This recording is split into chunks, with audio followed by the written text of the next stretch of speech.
Hey YouTube, it's Mike here, and today I'm bringing you guys a video of gameplay. At the same time, we're going to talk over it. We're going to talk about other stuff. At the same time, you guys are going to be watching Division 2 new update gameplay, a full game, so you guys could see how people play in higher rankings, higher divisions, or whatever you want to call them. So as you can see, I'm playing an away game because that's what I do in divisions. I try to play the most away because I want to play versus the most try-hard type of players, the most sweaty players. That's the way I practice throughout the week. So when I go into weekend league, I'm already used to seeing all the try-hards in the world by playing divisions. I don't play that many division games though throughout the week because I'm a little bit bored of the game. Okay, but since we got a new patch, well, I'm kind of like interested in playing, so I may cut some pieces off throughout the video because I don't know how long I'll be able to talk, because right now when I'm looking at my video, it says it's like a 19-minute long video. so I don't think you guys want to watch me talk for 19 minutes, you know. Anyways, what I will explain to you guys is that first of all, I want to say thank you for 5K subs.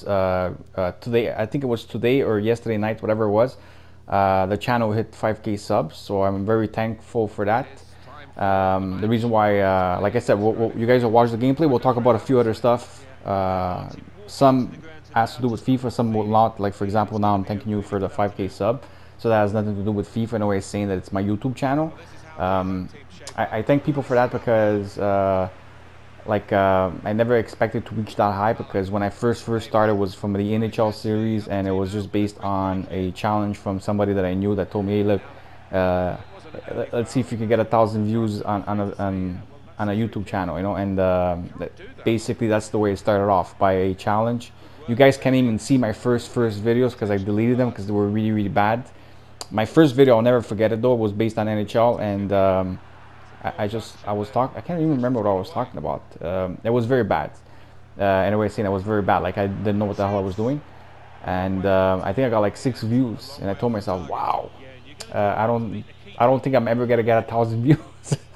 Because if I got 6 views on one video, it would take me like who knows how many videos for me to reach like 1,000 views, right? So I was like, wow, you know. But with time, I kept doing it because I found it funny. It was, like I said, it felt like I was bored at the same time, and it felt like a bit like something fun to do, like a challenge, and I ended up working out in my favor for now, right? Anyways, you can see my opponent got very unlucky there with hitting the post and stuff like that, and I'm happy that you guys saw that part, because you'll see what it means sometimes to have luck in your favor and unlucky on the other side. Because in this game here, I still feel like that I'm gonna be playing better than my opponent overall, but I do feel that I got lucky in some moments, like that one in particular. Okay.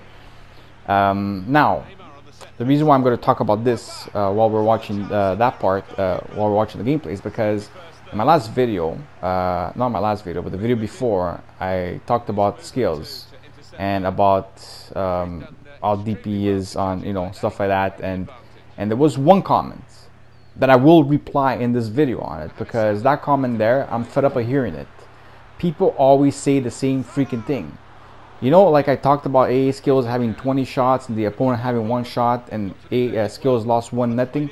So there's always that one particular guy in the world. Every time he watches YouTube, he always has the same comment. You guys probably know what it is. It's stats don't mean everything. Man, people like this, like, you know, like this people, for example, well, we'll get into that, but don't you get, like, doesn't these type of people irritate you? Because it's always stats don't matter. Doesn't mean just because he has more shots he was a better player. If somebody takes 20 shots and you have 1 shot, stats means everything. It means that you got completely lucky to win that game. There's no other way to see it. And for him to say, like, you could be taking shots from anywhere, okay, you got a point.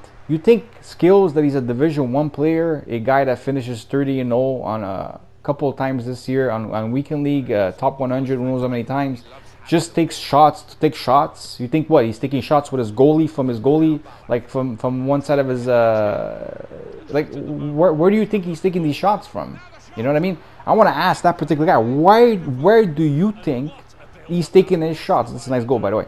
Where do you think he's taking his shots from? You know, like, what, you think he just shoots to shoot? You think he got to Division 1? You think he got to 30, weekend league just by clicking the shoot button from any angle? Are you that brain dead? Seriously, is that your excuse of like stats don't mean everything? Anyways, not because I want to like aim directly at that person. It's because there's so many people that always say the exact same thing. I'm sure you guys went. I've watched many videos of many different YouTubers, many different types of videos, and you've seen a lot of times when people talk about stats and they always say the same thing: stats don't matter. It doesn't make a difference. It doesn't mean just because you had 10 shots, your opponent had 1, that you were a better player. Guys, until what point stats matter? You know what I mean? If you're in Division 2, for example, like you look at this game now, I'm up 2-0 after that goal. That's the crosses that people are trying to do, you know. So I'm learning it, and it works, but it doesn't always work, but it does work. So people, for example, if you're in Division 2, for example, I'm in Division 2, okay, and I have 10 shots, my opponent has 6 shots, and my opponent beats me like 2-1 or whatever, 3-2, it's a fair game, because 10 shots to 6, there's not that much of a difference. It's logical that some guy will have a little bit more than the other, and someone will have a little bit more chance than the other. That's common sense. You don't even have to convince me about that. I know at that point their stats don't matter. Same thing with possession. I could have had 55 ball possession, my opponent could have had 45, he could have stole 1. It's not like a big factor in the game in a way, saying that in that particular game, you know. But for example, that game that Skill plays versus that guy where he gets 20 shots to 1 and he loses 1-0, stats matters completely. The stats tell the whole truth of what happened through that game, is that one guy got completely unlucky throughout the whole game, and one guy got lucky, like if he won the fucking lottery. You know what I mean? Like if he pulled a prime R9, you know. That's just lucky. It's simple as that. And if people can't see through that, I'm sorry, you're brain dead. That's what I call it. Stop smoking your joints, because you burned all your cells, buddy. Stop smoking. Just stop smoking up, bro. Your cells are completely burnt. I'm telling you, okay? Take it from me, somebody that used to smoke back then, okay? As you can see at this point here, 38 minutes in, 3-0, Mbappe scores again. Guys, cards like Mbappe are just gonna score no matter what. Whenever you're using these Team of the Year cards, this is why a lot of people are mad of like the pay to win aspect of this game. But it is what it is. I mean, a 97 rated card should be scoring 5 feet from the net. You know what I mean? They shouldn't be missing. Guys like Mbappe shouldn't be missing those shots. So at this point, I thought my opponent was gonna quit, but then I forgot that I was in Division 2, and my opponents usually don't quit in Division 2. They usually try to play the whole sweaty game until the end. As you can see, this guy here, so far, if you looked at the gameplay so far, you can see that this guy's strategy is one strategy only, is to counter me. Counter, counter, counter. That is his strategy. Will he come back in the game? You guys will see. That's a style. That's a style of play. There's people that play a possession style. There's people that play a how do you call it? High pressure style. There's people that play a counter style, and there's people that play a cross style, or whatever. You know what I mean? Those are the type of styles that is in this game, and you have to adapt depending on the player that you're playing against. As you can see, this game is 3-0, and I'm playing the 4-1-2-1-2, and it's working in my favor. Now my opponent changed something when he timed out. I didn't see what he changed because I still saw him in the 4-2-3-1. So I'm not exactly sure what he did, because I would have to pause the game again to actually see what he did, and I'm not even sure if that at an extra time at the once the first half is over, if I even look at what he changes.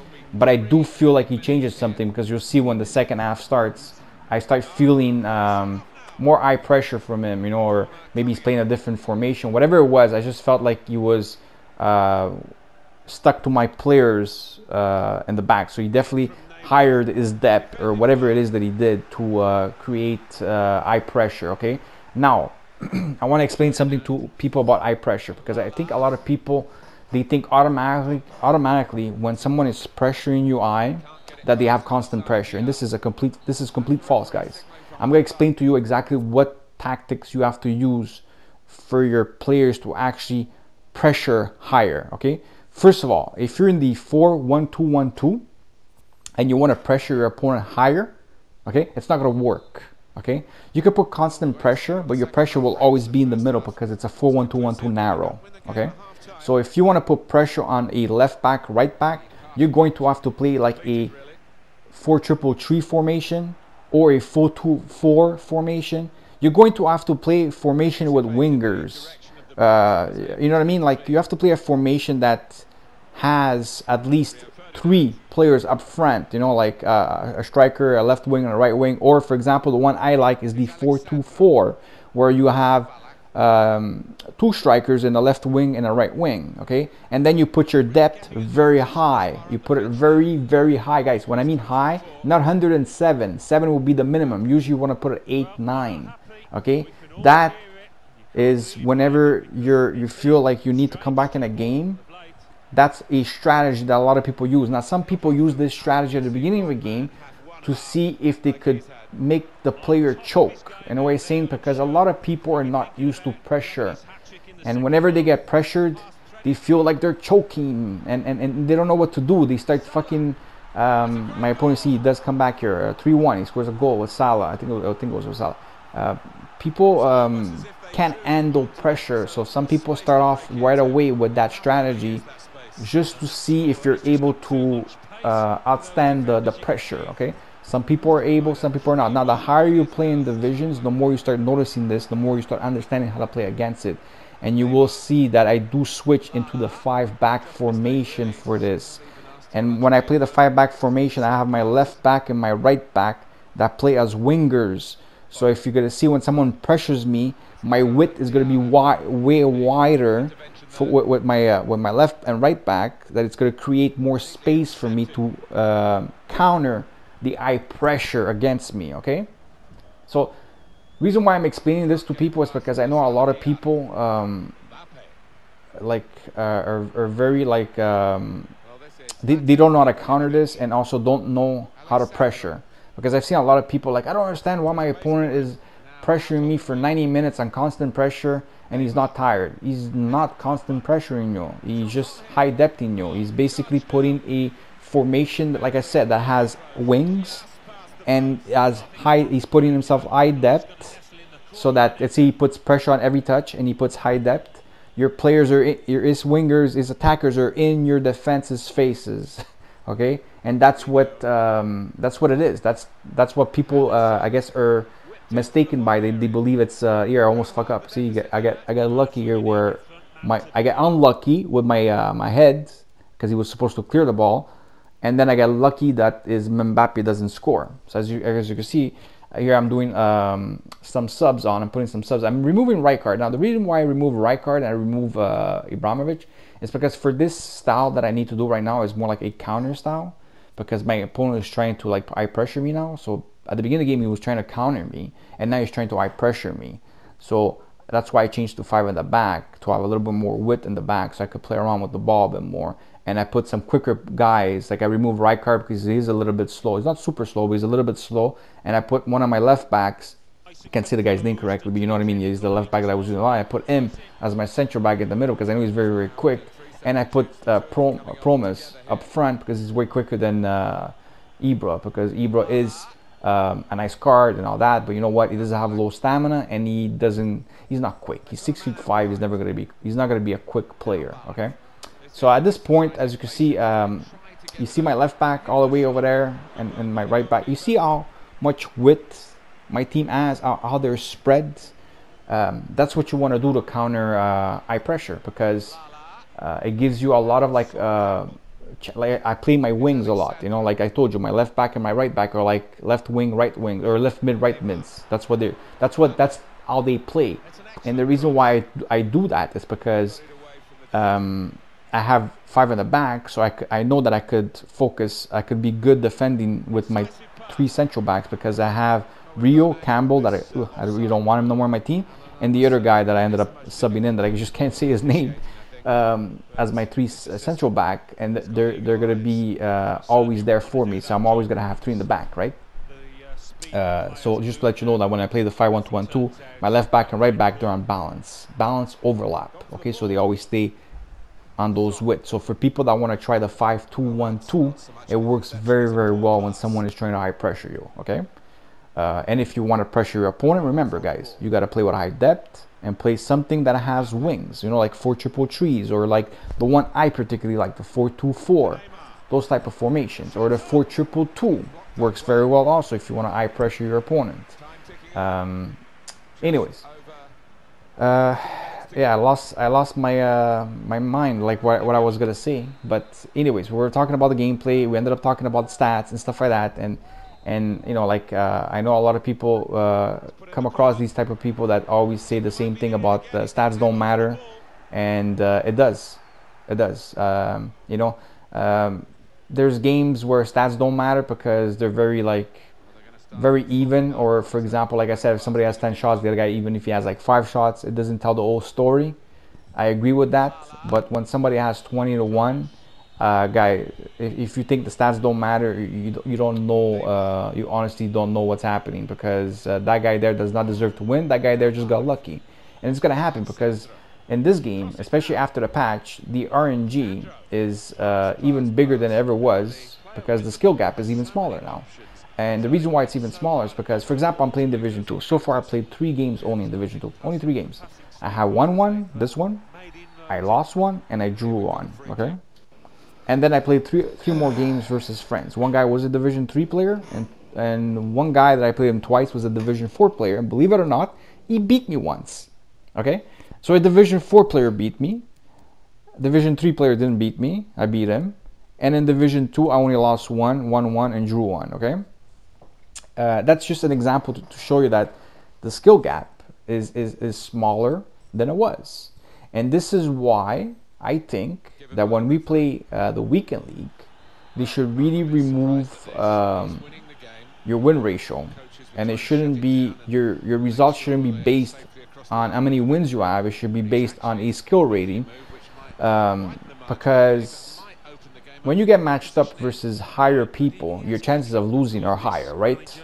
It's only normal, right? And when you get matched up versus a lower rating, like a lower division guy, the chances of you winning are higher. So you should get less skill points for beating somebody weaker than you. Like I've seen a lot of people complain that some guys that were in the top 100 were getting matched up. Let's see, for example, they were plus 15, and got one guy, I think it was on Reddit, and said that he got matched up against a guy that was -3 while he was plus 15. He was 29-0, and his final game ended up being matched up versus a guy that was -3. How is that even possible? You know what I mean? So how is, now, nothing to take away from the guy that went 30-0, because it's not his fault that he went 30-0 and he got matched up against that. He just got lucky that he got that as a matchup. It's not his fault. It's the fault of EA that their matchmaking is broken. You know what I mean? And the thing of like playing home and away thing is broken. These are things that are very easily fixed if EA would just like stop pretending that they don't know what's happening, because they know exactly what's happening and they know what they need to do to fix it. They just don't want to put effort into it, because they could definitely fix that, you know. And it's something that should have been fixed even last year, because it started off last year.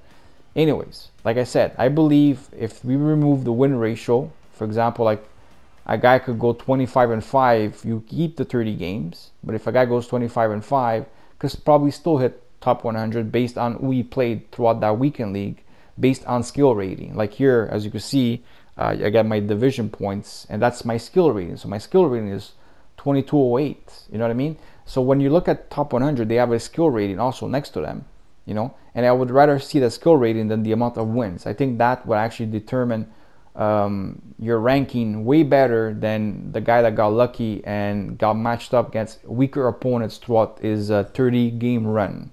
Anyways, hopefully you guys enjoyed this long ass video. Sorry about that. I know it was long, but the thing is, the length of a gameplay is the length of a gameplay. If you guys want to see gameplay and you guys want to see it, say for example Division 2, that's what I could bring you, because that's where I'm at. You would have to watch the whole gameplay, and the video is about 20 minutes long, so I apologize for that, but hopefully you guys still enjoyed the video. If you didn't, well then, thumbs down, whatever. Anyways, I wish you guys a good day, and see you guys in the next one. Bye bye.